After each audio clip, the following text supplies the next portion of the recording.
Welcome to this final OCR Cambridge Technicals Level 3 Information Technology video on Unit 8 Project Management, and this is the final criteria, Distinction 3, prepare a project closure report based on the execution phase review of the identified project.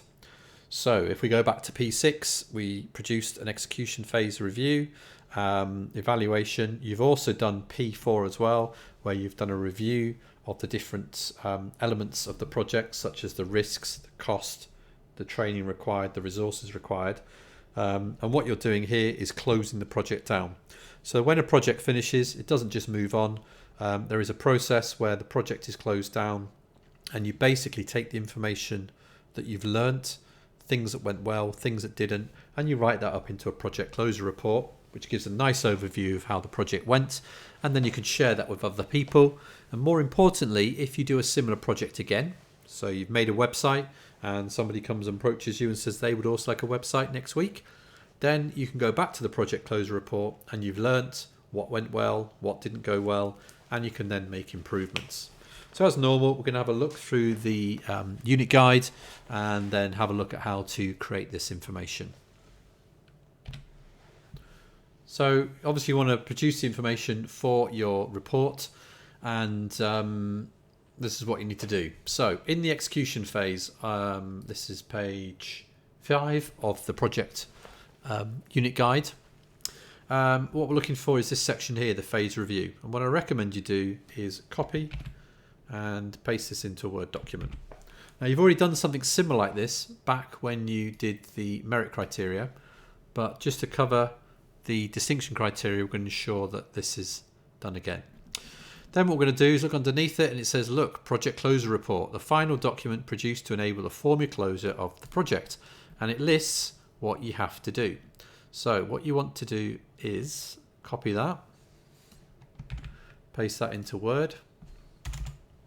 I often call this part 2.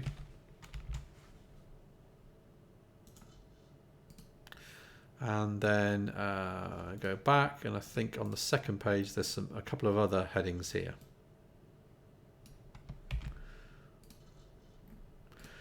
If you are copying and paste this over, ensure that the fonts are the same. Obviously you can see that it's kind of rendered itself differently here.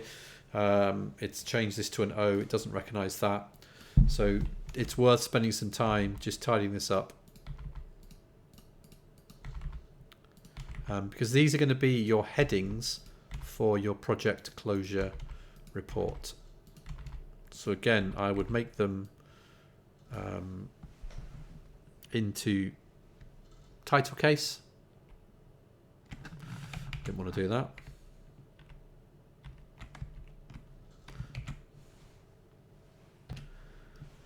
Okay, so pressing Shift and F3 on the keyboard. That looks like project case. Looks like project case. Looks like title case. Could make them capitals if you want. I'm going to do them like that. Okay. So that's the setup. Again, make sure you're using the same font all the way through. We want to look professional. Again, we've got an issue here with the bullet points, but again, just spend a couple of minutes, tidy that up. Presentation obviously is important.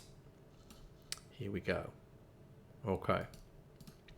So part 1 is another phase review. Is the project under schedule and within budget? Now you'll know this because you'll have finished the project and you can talk about whether it is or it isn't. Have the deliverables been produced and approved? Now if you don't know what the deliverables are, go back to P3. P3 is your complete the documentation initiation phase for identified project. You would have written in there what your deliverables are, and you can copy and paste them into here and talk about them, have you met them, and so on. You don't have to evaluate here. This is not a comparison. This isn't strengths or weaknesses. This is simply statements of fact. If there's anything you haven't met, you can say that. If any deliverables haven't been approved, that's fine.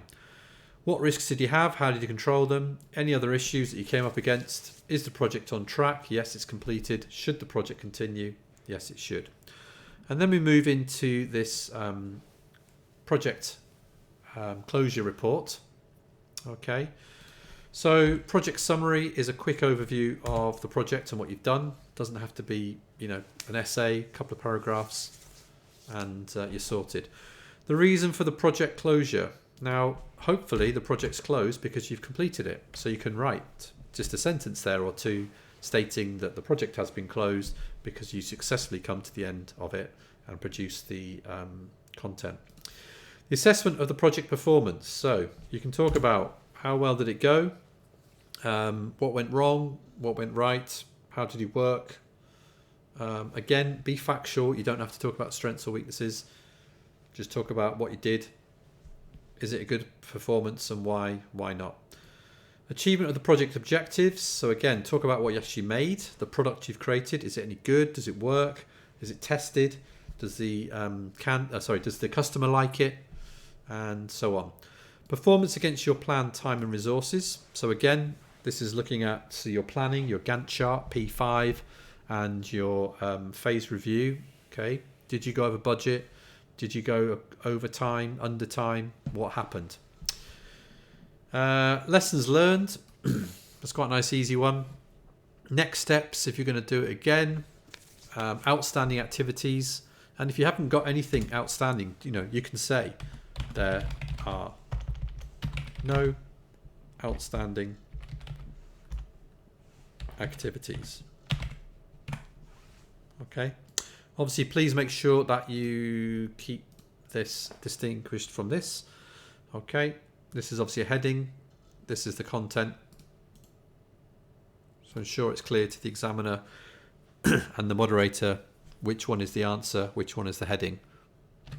So let's nip over and have a look at a student response to this. So D3, phase review. You can see how they've laid it out. Okay, if we go back to our original one, there it is, copy and pasted, but it's worth spending a bit of time just laying it out nice and neatly.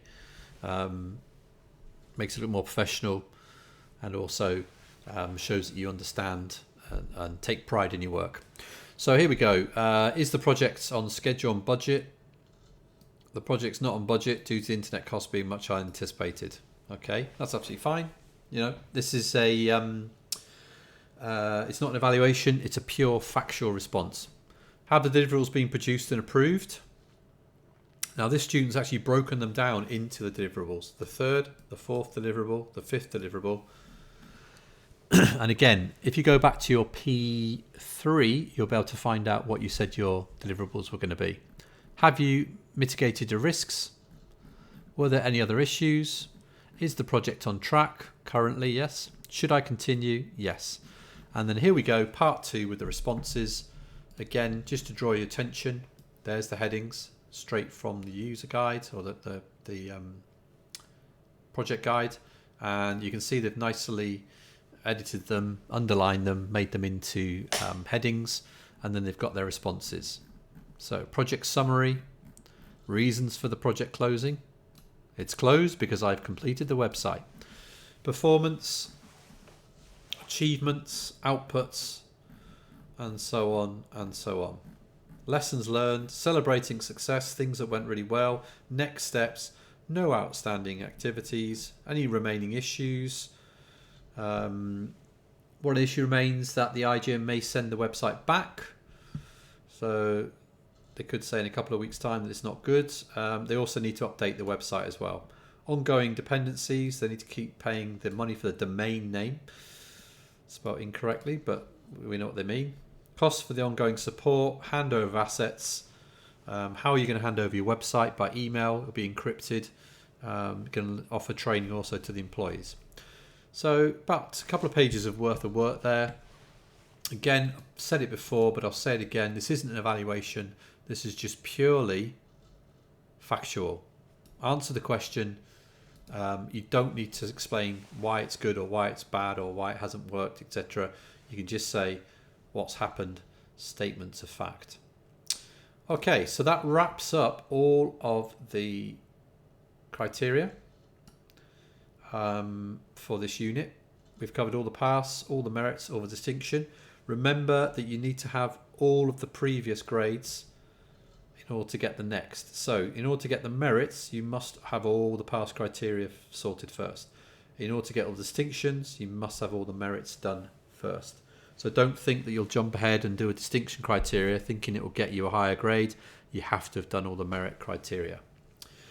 Right, thank you for your time. Thanks for watching. Hope you found this useful.